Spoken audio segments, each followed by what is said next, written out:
India mabuk gaduh dengan polis di jalan raya, langgar kenderaan di Petaling. Tunggu satu kereta orang, satu orang nak raya. Buat report je. Raya kan tak raya lu ya Allah.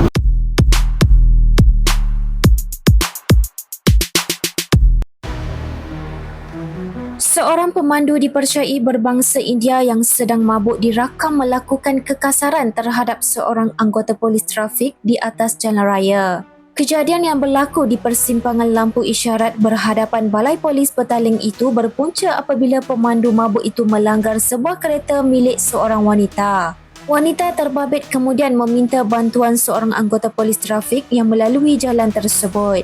Namun pemandu mabuk itu cuba bertindak agresif dengan keluar dari kenderaannya dan melakukan kekasaran terhadap anggota polis berkenaan.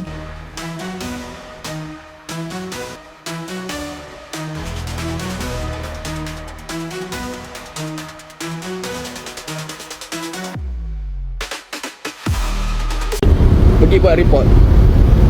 Kau tak tinggal elok ke? Rekod je.